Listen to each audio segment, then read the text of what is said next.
slow motion. All right, thank you for tuning in to another episode of Meet the Shoe. I'm Nina. Okay. Today we have in person Major.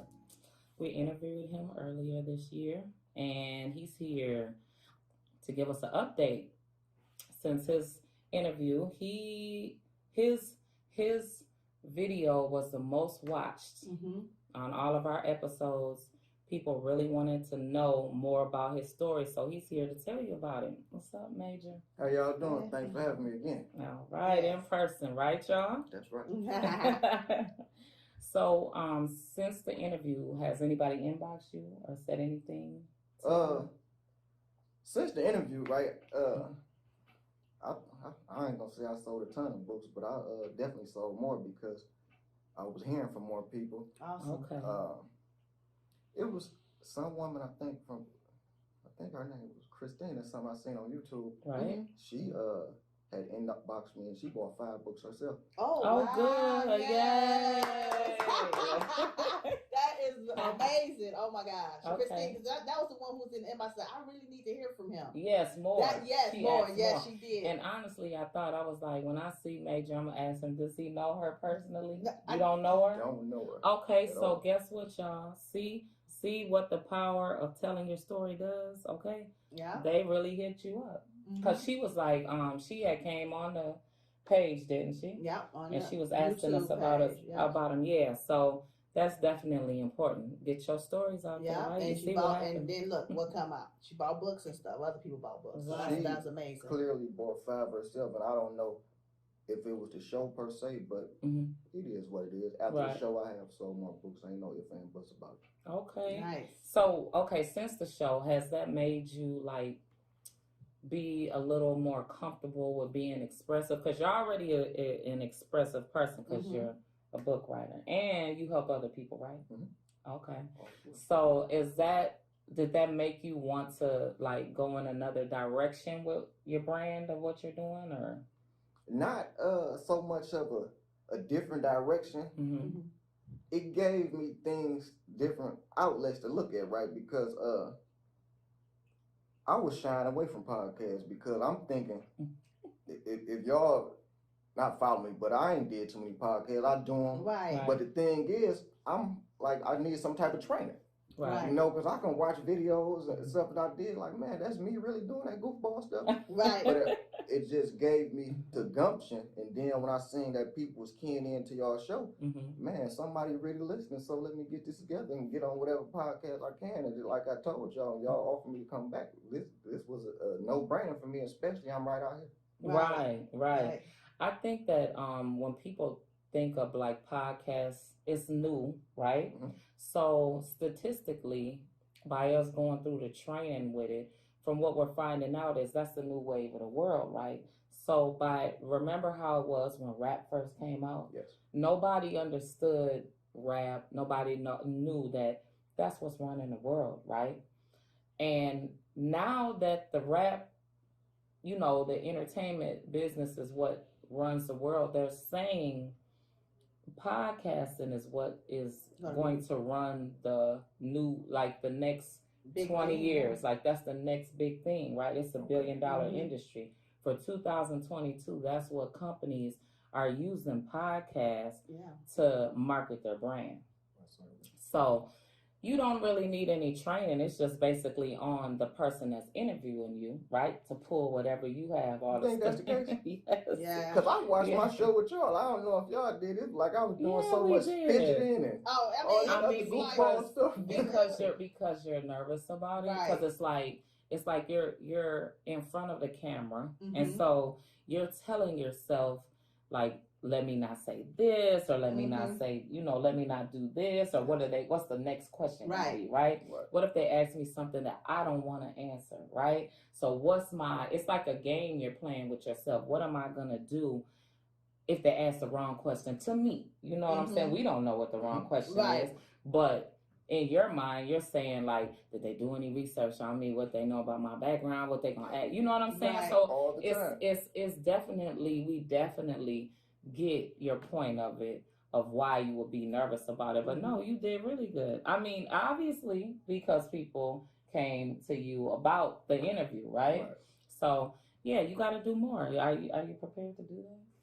See, I'm totally prepared because I actually enter the field where I'm putting myself up for public scrutiny. Okay. Right. You know, podcasts give me a chance to tell my own story versus others. Yeah. Because by me putting myself out there, I get the negative stuff too. But once I get a chance to talk on podcasts, this is me talking my unadulterated story. Right. You know, so I actually learned from y'all too because I have a podcast I started just by being on y'all. I'm like, man, I need to get my stuff together. Yeah. Right. Get back to it. Yeah. Well, definitely. When you're okay, so what is your podcast about? What are you gonna do with it? Actually, I have a podcast as it relates to interviewing authors. Okay. It's the same name as my booking company, Black Bottom Bread. But the thing about it is strictly for authors to network, get their story out there, promote whatever the case may be. And also like finding new people because I think I started off wrong. I was aiming for the big fish. Right. And I sort of got big-handed because my first 2 episodes, I ended up getting Stanley James from Los Angeles. That's who I got my deal with. So that, like, man, I'll get him on the podcast. Then I got Sylvia Hubbard, who was almost running Detroit Publishing. And I think that kind of did something to my own ego. Like, how did I get this podcast and these people agreed to it? And by that being the case, I lost focus. Okay. Like, and that's good that you paid attention to that, though. Because that made you sharpen, that's making you sharpen up what you want, really, right? And so since then, though, that you got them to, you know, deal with you, have you started writing out what direction and your plan or how you want to take yours? Yes. Because initially I was thinking of giving others a platform, but I'm not going to be the one to act like I'm not in it for the cash. Okay. So, while I'm giving others a platform, like as y'all was saying, my thing is I don't know how to monetize it. Right. So having a platform to give people a way to express themselves, there's 2 things involved. You doing this for the love? Yes, I'm doing it for the love. But love don't negate the fact that bills and everything else got to get paid. Because I understand that content should be paid for, monetized some type of way. Right. Yes, definitely. Definitely, because it can be a nice hefty overhead when you starting off. You know. Yeah. So. When you're starting off with podcasting, just so y'all know, it's no money in it right away, right? If you're not already like connected, right? If you don't have a lot of the basic thing I would tell a person before they start a podcast, put you about at least $5,000 up. The reason why I say $5,000 because that's gonna pay for your studio time because you don't know this is someone that don't know how to edit. Right. They don't know angles. Right. You know that's definitely you have to know that, right? If you don't have somebody that can help you, it's not a one man band. It's not a one man band. You could be the only person doing the interviews, right? But when it comes to the production of it, right, it's so hard. It's hard. I'm not gonna sit and act like it's easy. You can't figure it out. You can go on YouTube and spend days and months on how to, but just to make yourself be interested in your craft of what you do. Since you're a writer, you produce people, right? Already by writing. You want to focus on your writing. You don't want to be like after you're done writing, like, dang, I gotta, make sure the lighting was right. Did the camera cut off? Did the words come out right? The sound in the back, every single thing has to be on point. Then when you're first doing your first episode, you automatically when you're an artist, you want to be a perfectionist. Right. So you're battling with you being a perfectionist and showing your art at the same time. It's irritating to try to do all of that at once. It sounds like, oh well, I got it, but it's really it's really not it. Now since you're gonna continue with your podcasting, is there anybody else that can come on your show outside of being an author? Do they have to be an author to be on your show? Initially, that's what I started only for authors, but as time go on, I wanted to be for the written word, period. Okay. Not just authors such as directors, script writers, anything that's creative with the art, such as putting words together. Because I see that only catering to people who write books is doing not myself a disservice, but other people as well, because there's other things that need to be wrote. You got commercials need to be wrote. You got movies need to be wrote, scripts and everything, and I want to include them as well. Right. Okay. So when I first, to tell you a little bit about me, when I first started out, when I first got out, I wrote a book. I actually wrote a book, these two books while I was locked up. The Hood Makes Fresh Water, Overlay for the Underplay. So I published my first book, 2009, and I started publishing it in 2008. Okay. And then it fully got completed by January 2009. Did good. I sold my first weekend. I made $1,000, and I just knew I was just off and running, right? But I'm by myself, and so it's like that. When I first got out, I'm younger. I still look really youthful at the time, so everybody was just like helping, giving me money, and looking out, supporting. Now, then I wasn't paying attention. By me being independent, I wasn't paying attention to the money. So when the money got thin, it's like I just forgot about the books, right? So what happened to me like about 5 days ago was, in this process since 2009 until now, I had 2 different publishing companies that didn't do me right? So then I found this company that's in Minnesota where I'm at, and Ingram Spark. So I'm still independent, right? I'm still independent. My books have always been on Amazon, but what I found was there was a publishing houses in New York that constantly kept calling me. I'm like, even right now, they still call me, please sign with me. Please sign with me.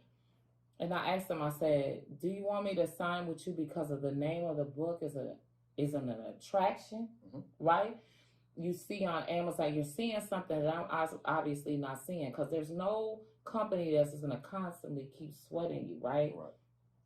So I signed with the Ingram Spark just for them to distribute, right? And so I'm on Amazon. And so my very first time with me doing all this by myself, like the first time I bought 2 orders of, so I bought a total of $2,000.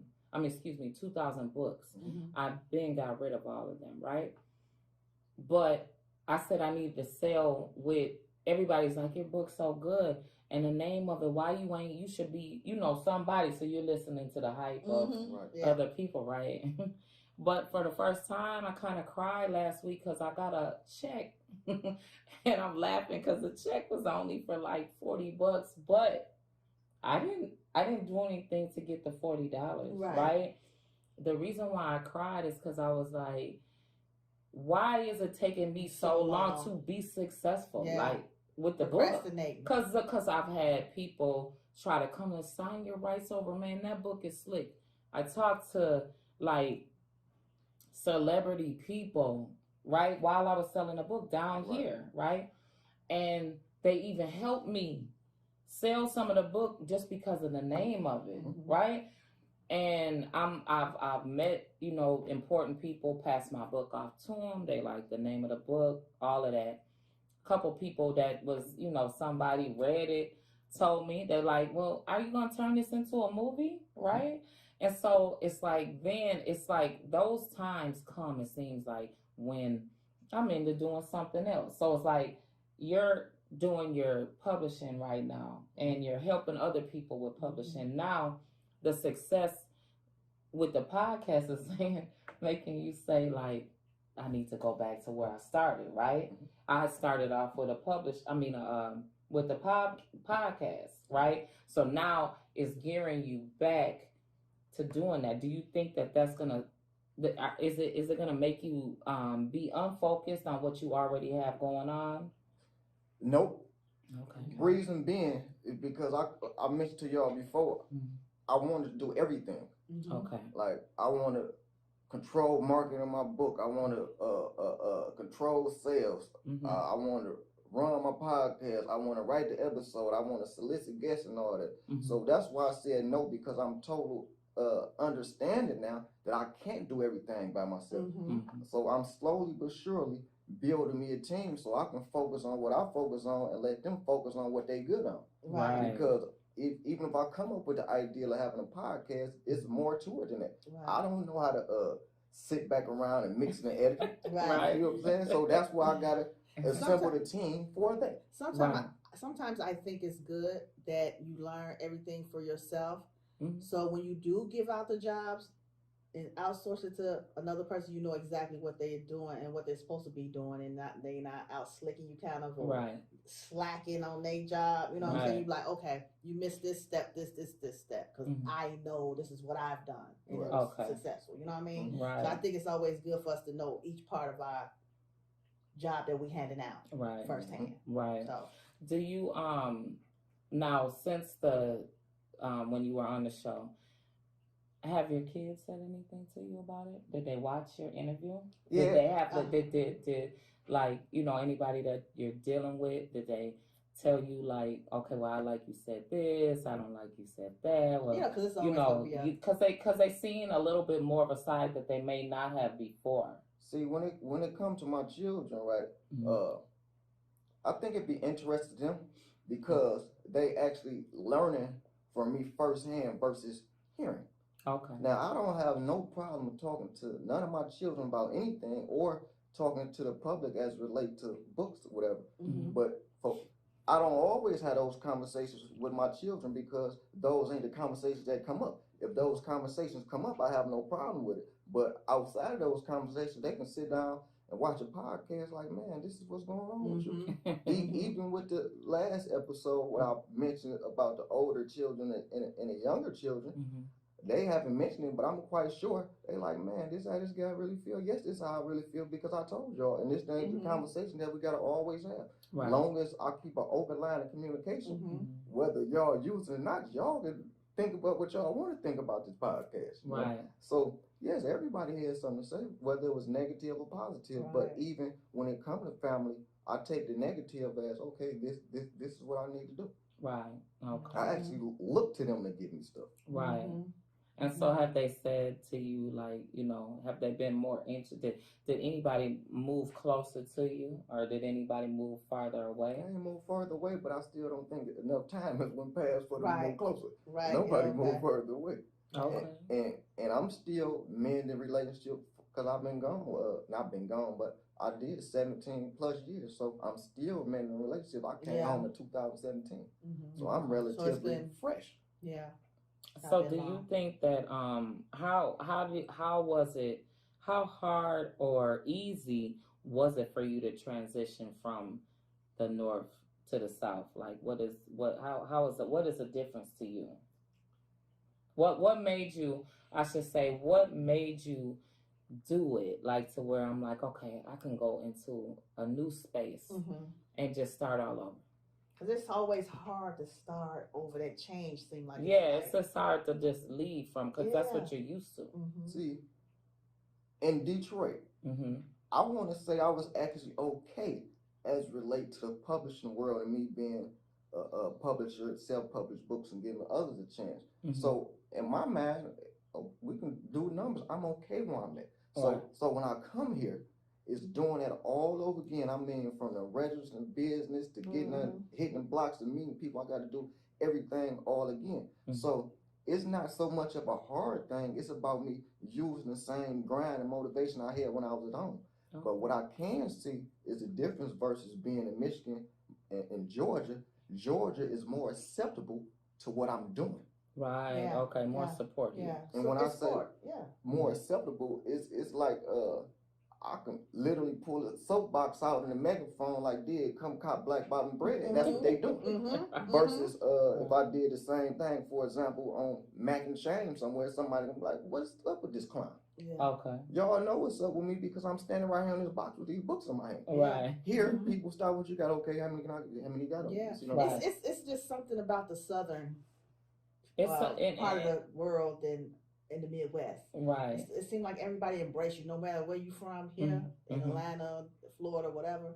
They're gonna embrace you. Right. They're gonna ask, and then if you new, they're gonna say, come to you, say, hey, brother, sister, what's your name? You know, well, I don't know. It's just a different feel, and I feel so comfortable in Atlanta. You know what I mean? Yeah, I do.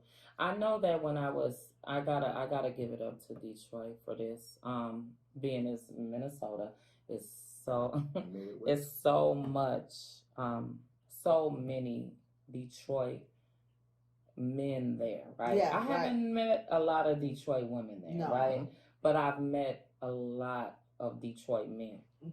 I have to say for myself personally that I got a lot of love from the Detroit men.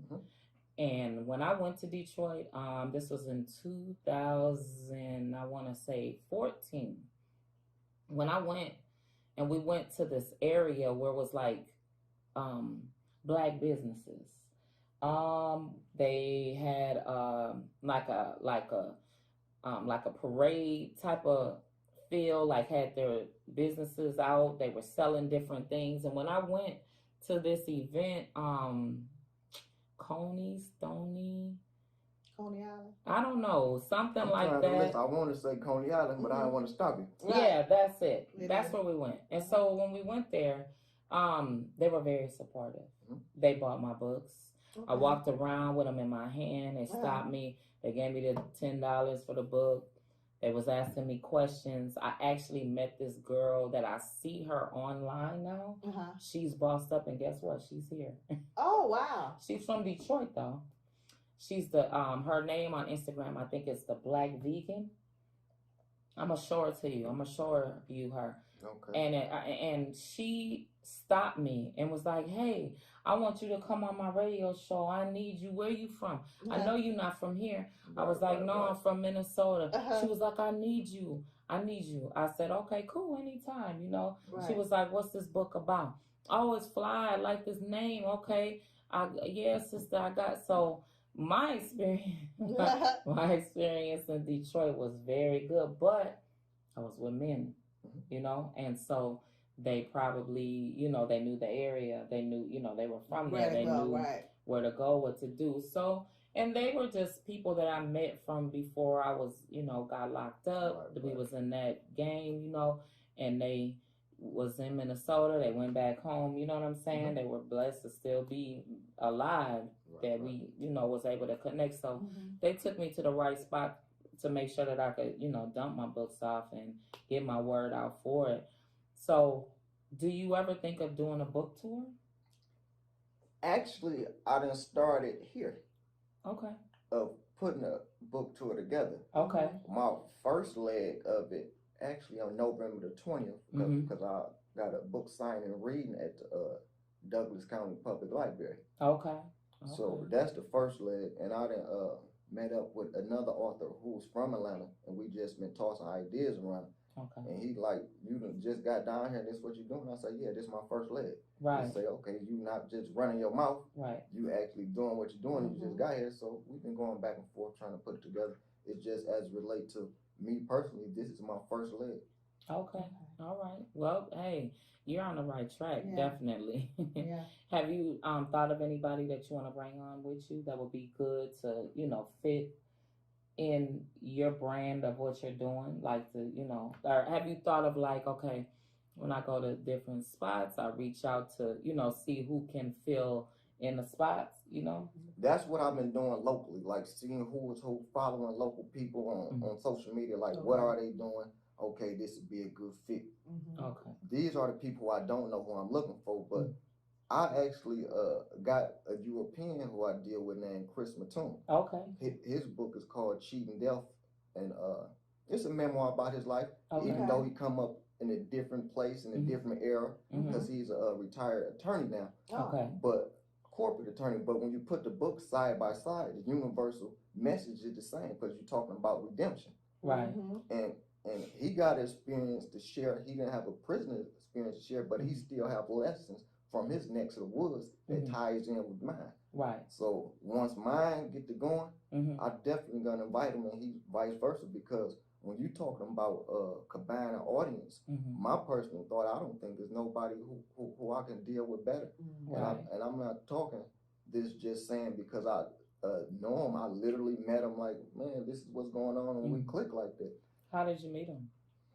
I used to have I still got a booth in the Eastern Market, which is y'all might be familiar in Detroit. It's a market where they sell everything, clothes and all this stuff. In some type of way, I managed to get a book stand because nobody have ever had a book stand down there, so that was right up my alley. Wow. That's good. And he just walked up right up like, "What you doing?" I explained myself to him. He like, "Yeah, I'm putting together a book." We got together, banged it out, whatever the case may be, and he got it out there.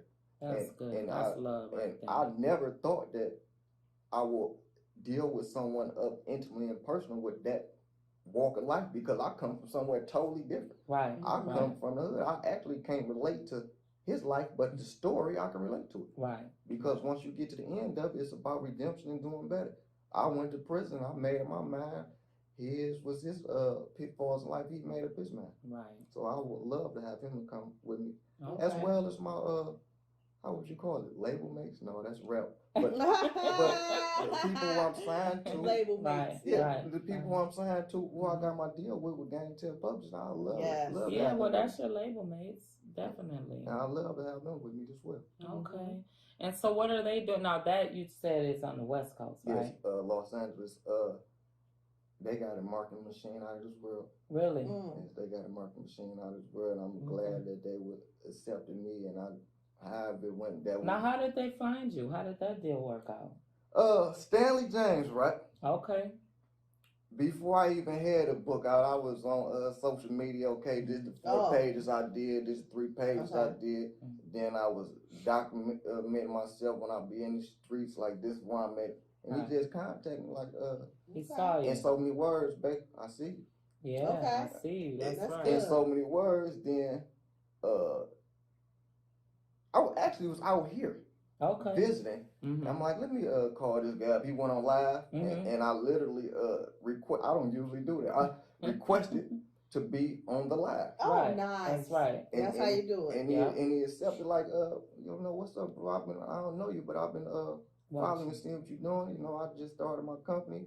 He that wasn't on air, but you know, after we got off, he like, this is what I'm doing, this is my vision, this contacts I got. I'm not into raping people for their publishing. Let's sit down with men, we get to talking about it. We talked about it, something came out great that was beneficial to both of us. And I also like it because it's at the beginning of the trajectory of their company that I'm a part of. Okay, that's right. Now, see, that's what I'm saying.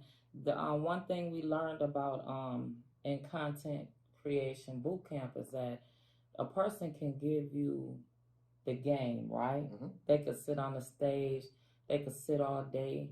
You could pay for the conference, you could pay for the training, but if you don't make the play, it's on you. Yes. Right. So, have you ever just got some just killer game and you didn't put the play down? You slept on the play, or you know what I'm saying? You took a nap on it. I'm not gonna say slept. I'm gonna say you took a nap on it. Like I'm gonna do it. You know, that's really when you take a nap on the play. That's just really procrastination. Do y'all mind my name drop on it? Oh, I don't care. This your floor. This is one right where I totally dropped the ball at with personal feelings. Okay. Still incarcerated. This actually about a fiction book that I wrote. I'm watching the charts, reading every hood book I think I could read while I'm in prison. Y'all might be familiar with Terry Woods, right? Oh, yes, I love Terry Woods. So I'll send her some unsolicited letters. Okay. Every handler, I think the secretary, everybody is the gatekeeper, secretary, before you get to them. Nothing ever come about it. Okay. So I take a chance when they put some money on my phone. Call. Okay. Accept it. Oh, okay. It wasn't her. It was somebody in the office. So talked to her like, listen, I've been a follower of her craft. You know, this is the book. I sent it in. I never heard back from y'all. What's going on? Right. So when the time went by, I get a letter back like, in so many words, beat it. Okay. Wow. But it wasn't like that. It was, the letter was basically tighten up. Okay. Do this, and maybe we can even talk about something. You know what I mean? I don't remember what the letter said exactly, but those in so many words.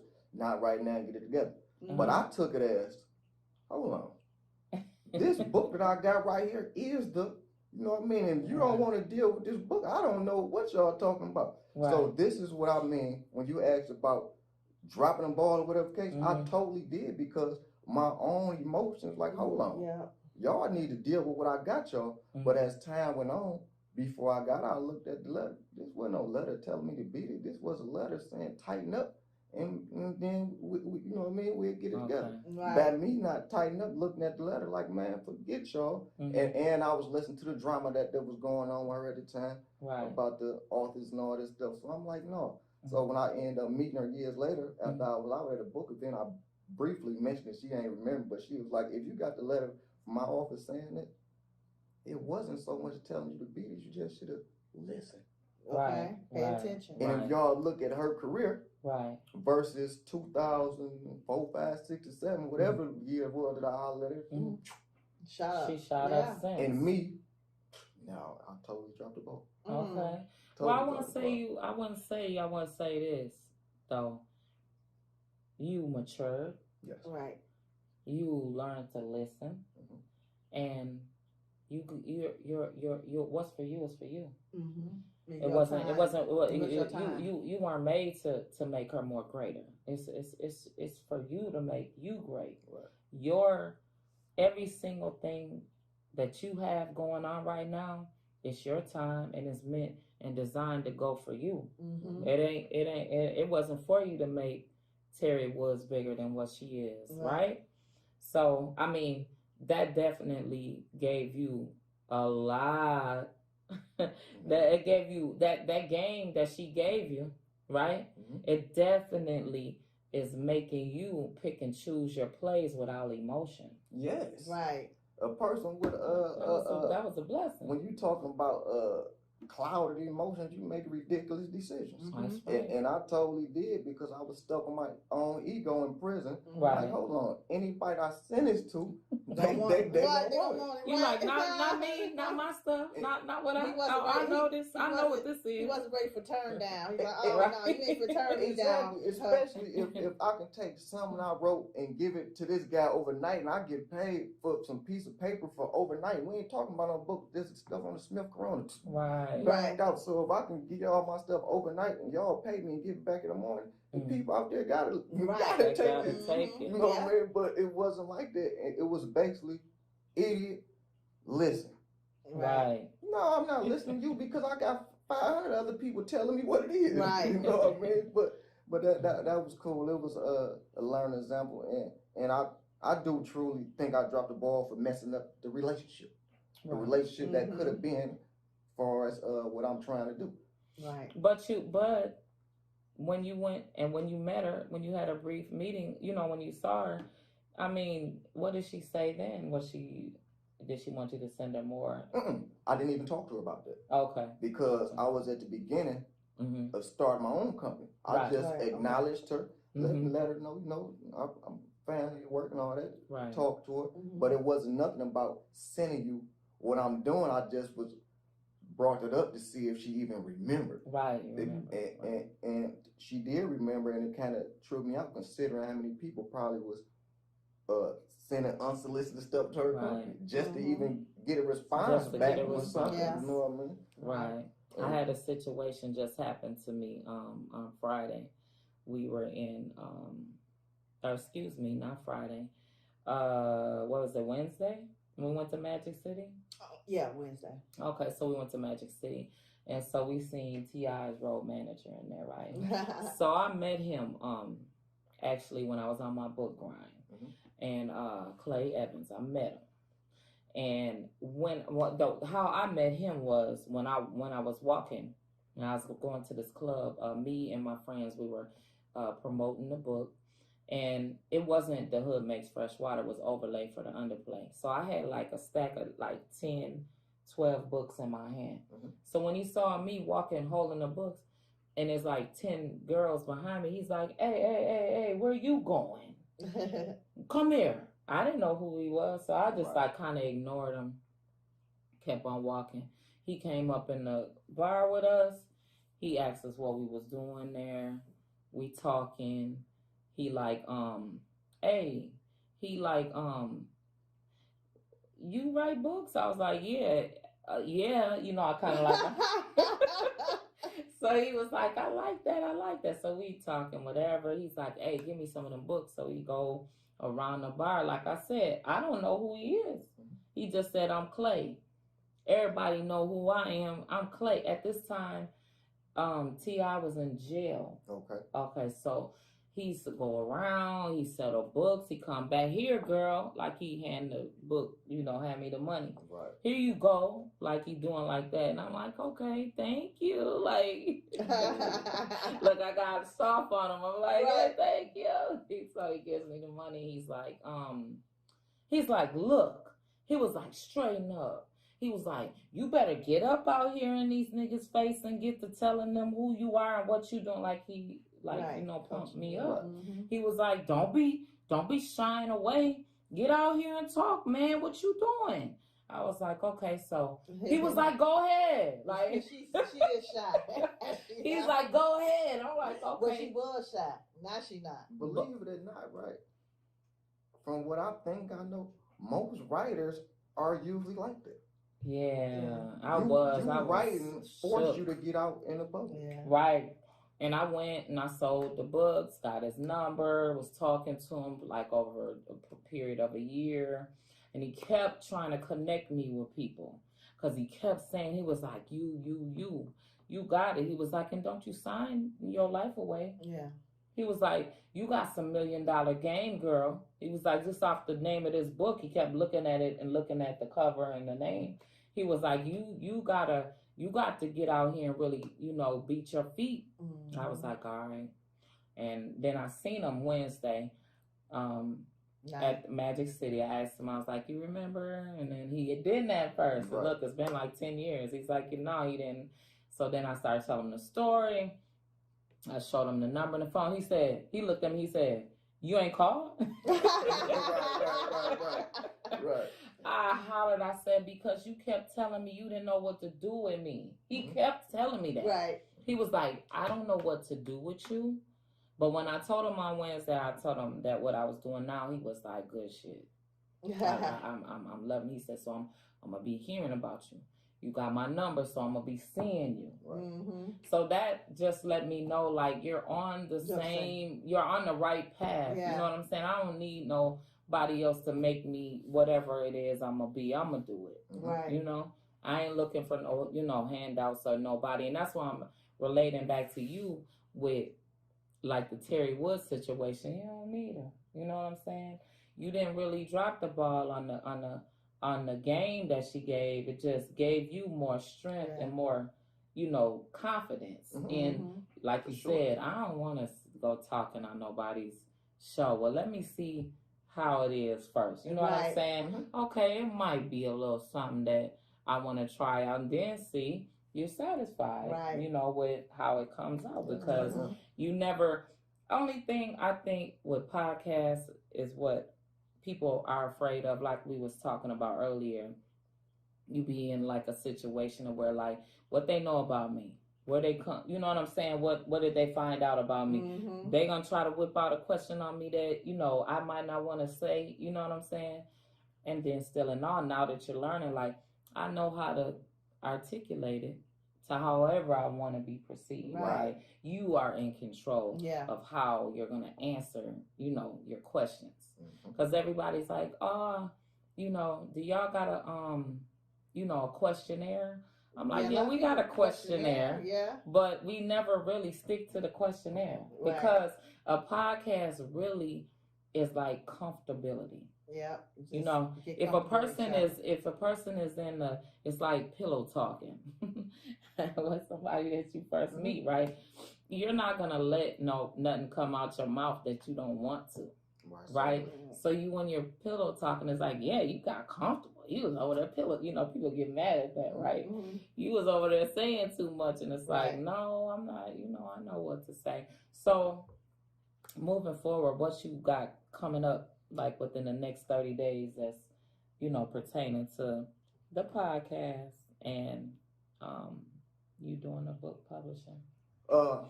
In the next 30 days, there won't be an episode of my podcast, but I have been lining up guests. Okay. The last time that I spoke with you all, I mentioned about a fiction book that I wasn't ready to give the title up to. Yeah. That'd be coming out on my own company, Black Bottom Bread Publishing. Okay. Well, this coming year. Okay. Now the title of that book is already done. Is Prospect the Next Man Up. Okay. Oh, nice. I like it. Okay. Written by a young man in Chicago who simply want to go by D.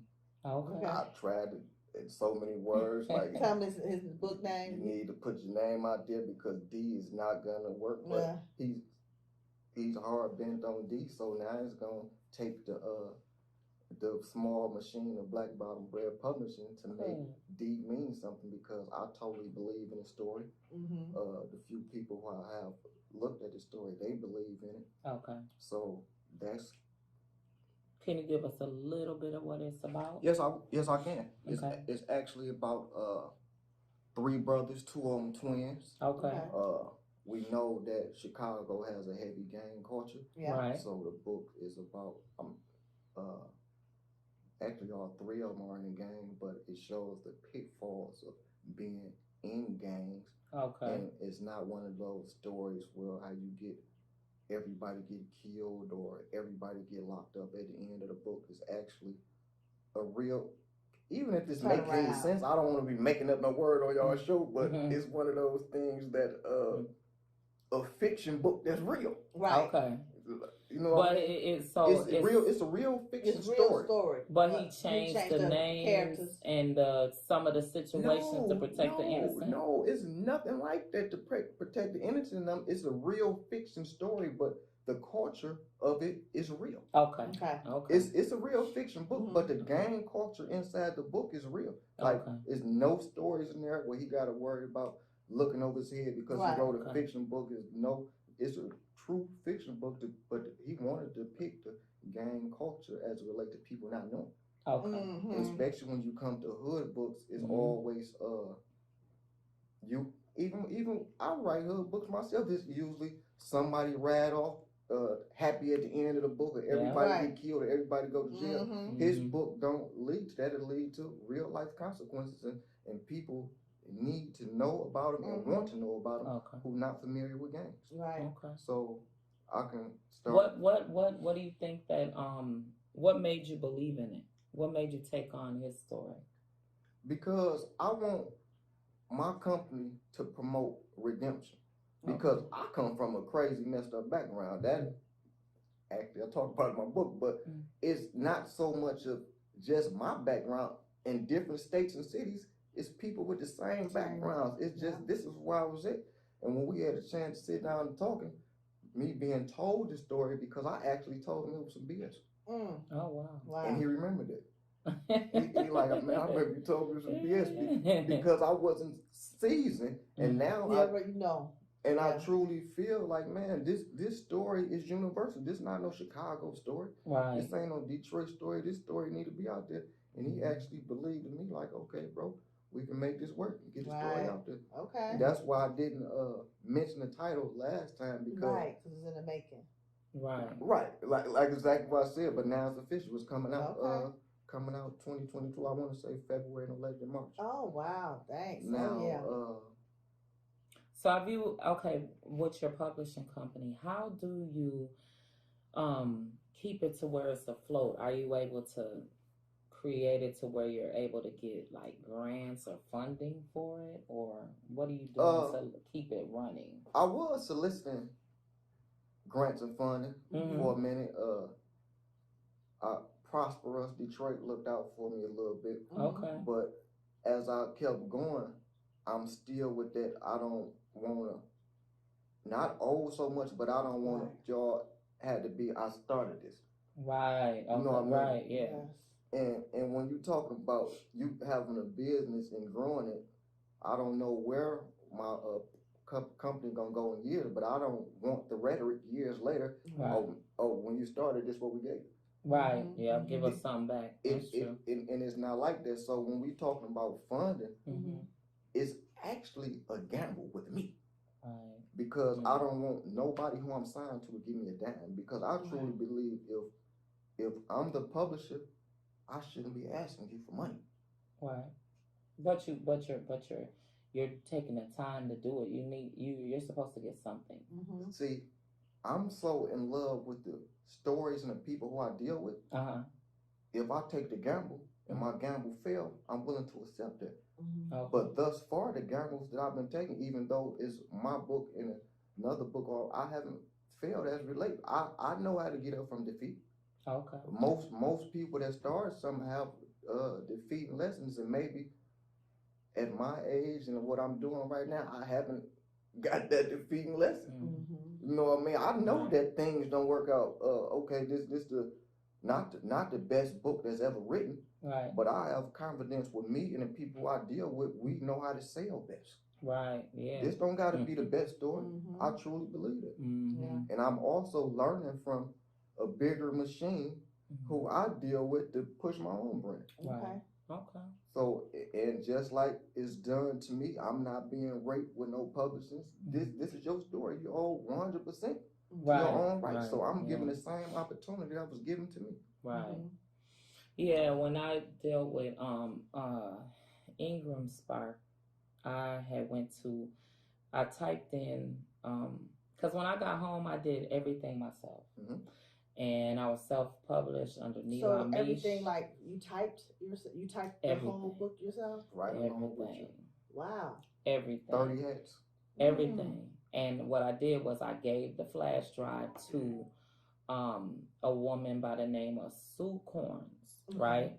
And she worked for Graphic Designs downtown Minneapolis.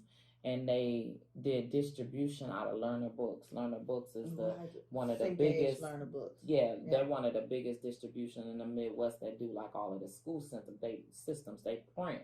Mm-hmm. So she folded her company. And I hadn't heard from her. I didn't know which direction to go or what. So then I got online, was looking for paid for distribution. So then the distribution went through Page Publishing. They did nothing for me. I heard that company. Huh? I heard that company. Yeah, they're no good. They're out of I actually left Minnesota when it was the elections when Trump went into office. Okay.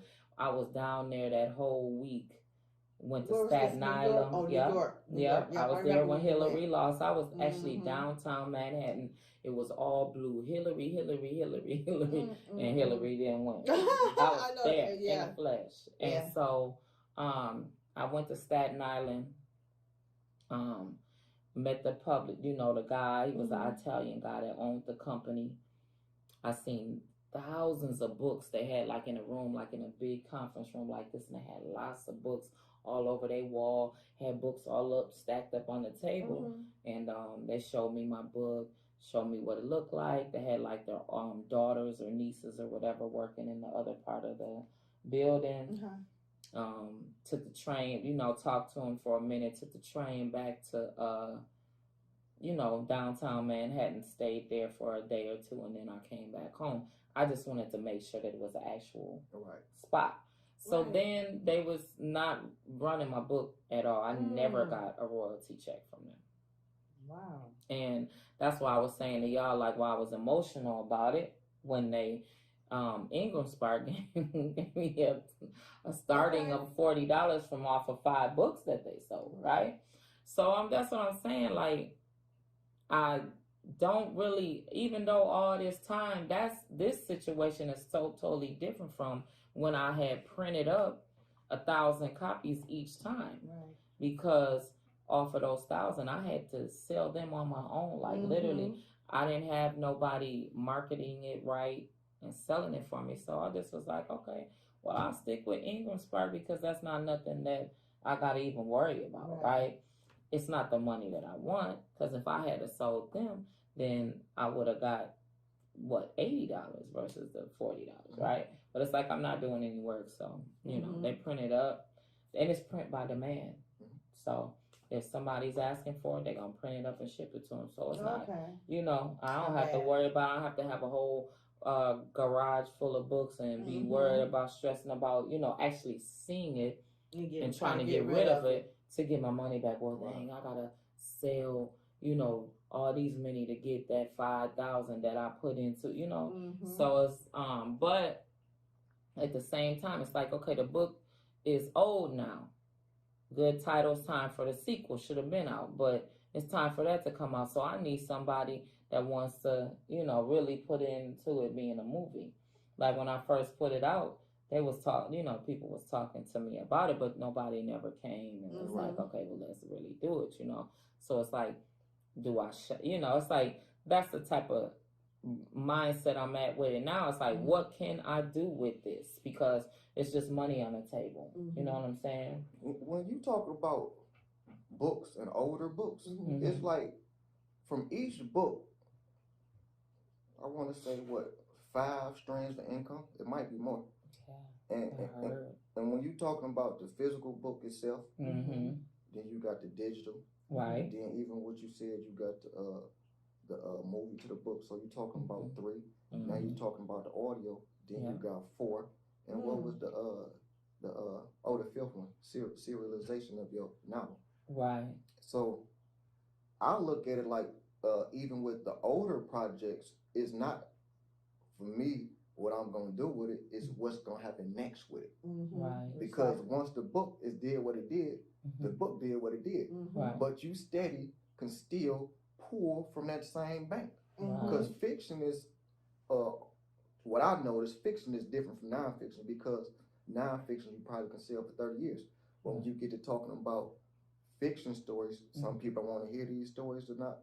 But the thing is, it's still the same fiction book, and no matter how many years later, you still can pull income from it. Right. Yeah, that's what's been going on with it.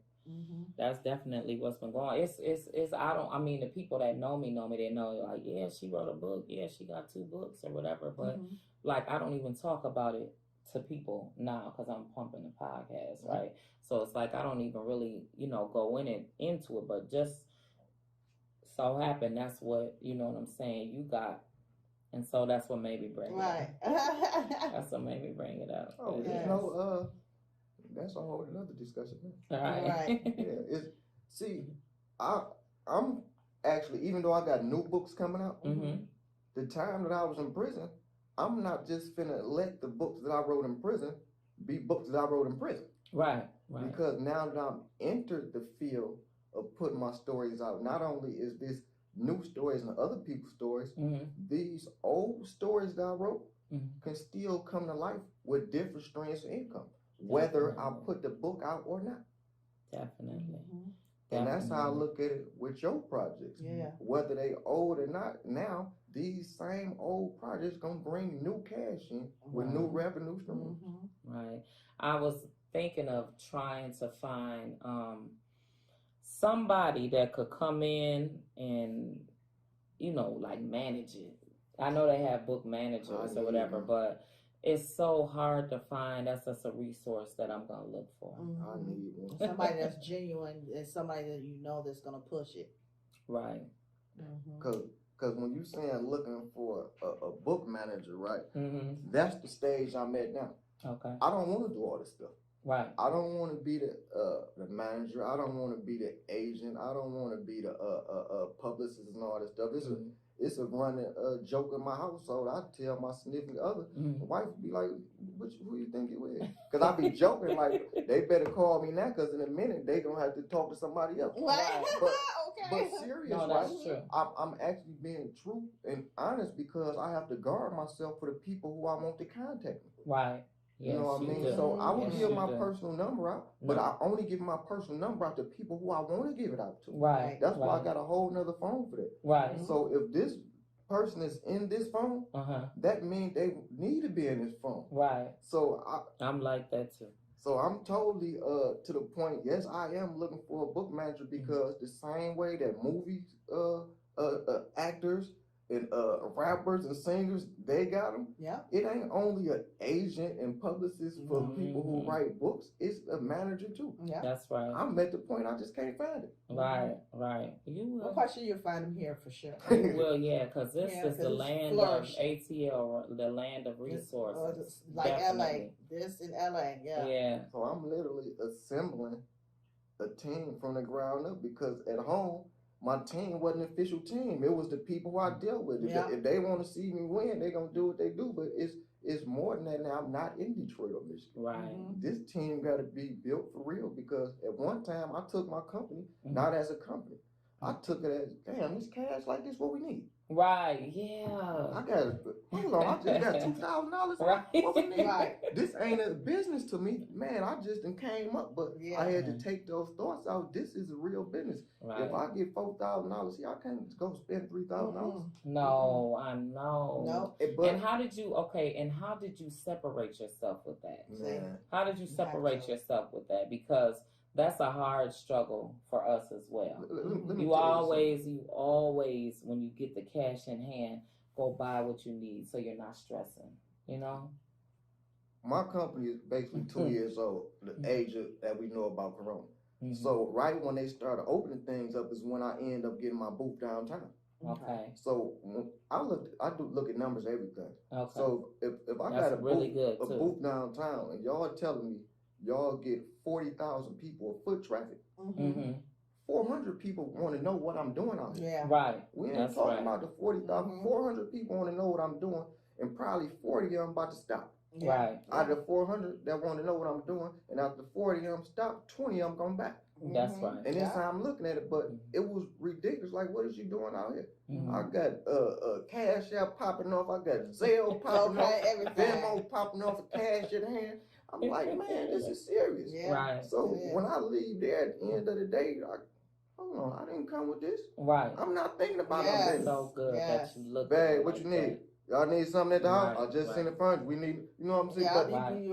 Yeah, but the way to separate it is I had to learn a hard, when I say a hard, valuable mistake, this just came. I think I missed one of the biggest book events in Detroit. Oh wow. Oh yeah, I heard about that.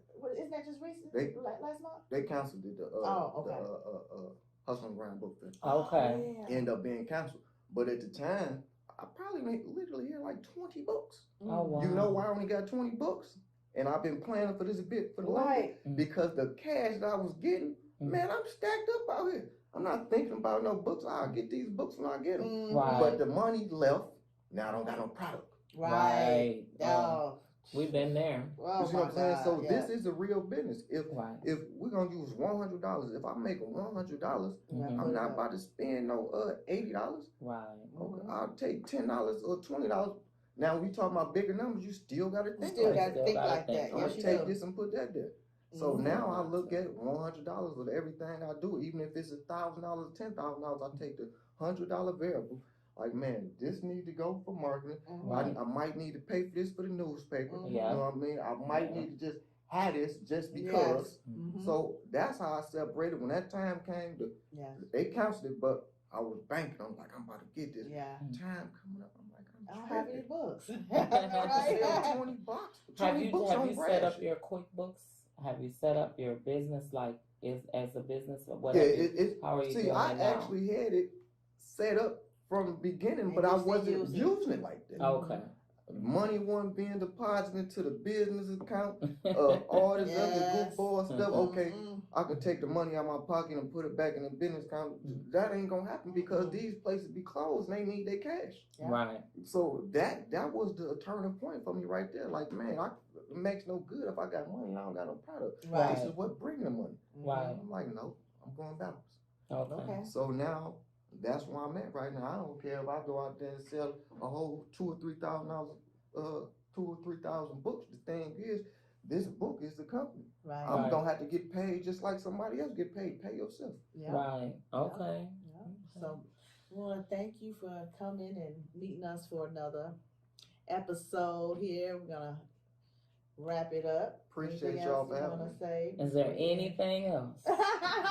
Well, you want to lay it all out on the line? Yes. 2022 is gonna be prosperous for me and my company. That's right. I'm re-releasing the bullying book. Okay. Which is called Annie and Trey. That's gonna be a re-release. Okay. Now that I'm convinced the author Heaven Brooks will get out there and promote it. All right. Right. She's kind of shy, but you know that's how teenagers are. I'm gonna convince her to get out there and promote the anti-bullying book. Okay. Nice. That's gonna be sweet. As I said, my own self, my company putting out another book, which is called The Prospect Next Man Up. My actual I didn't tell y'all last time, but my book with the major deal is entitled Stunt Pullers. That'll be out this year. STUNTPULLER, Stunt Pullers. Okay, Stunt Pullers. And when is that coming? This month, next month? No, all this will be 2022. Okay. I'm looking for that one to be mid-year, probably May, June. Okay. But that one definitely done. So that's 2.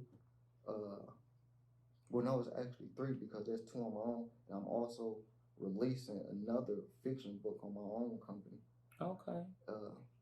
At this time, I ain't gonna say the title, but I definitely would say the title when it's ready to. Yeah. So All right. I'm looking for a busy year, and I'm revamping my podcast thanks to y'all learning. All right, man. Okay. So I'm definitely inviting you to come. Hey, yes. I'm coming. Yes, and wait.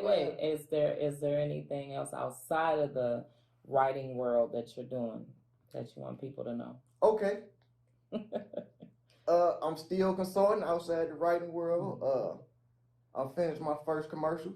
Okay. Producers listen, actors listen. I finished wrote my first commercial. I want people to tap in because I don't know everything. Okay. Once again about you want that. feedback from it. That's right. Okay. And tell them all the handles that they can reach you at. Y'all can reach me at Black Bottom Bread on Instagram. Major be writing on Twitter. I'm on Facebook as Dion Hall, but not as much.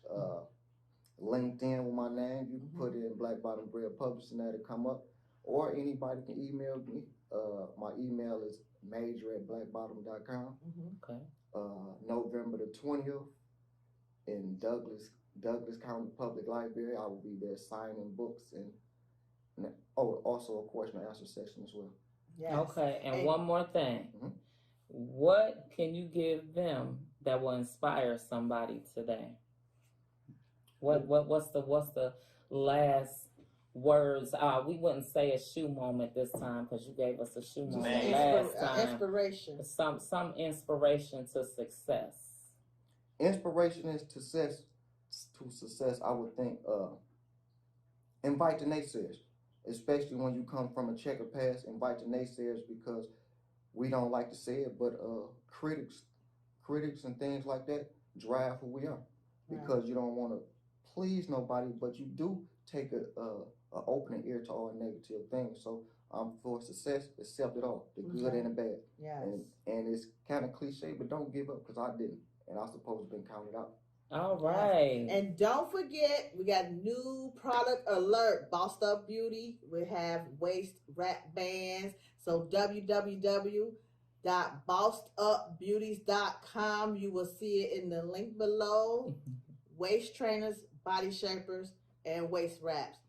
And we have body butter with Lena Beans. So it's www.bodybutter.com.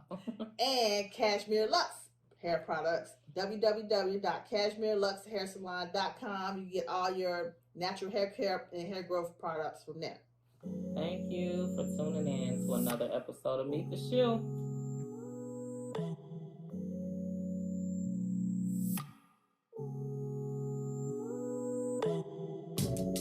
I'm in the right direction. I'm into this ocean. Traveling in slow motion. Paddling with no question.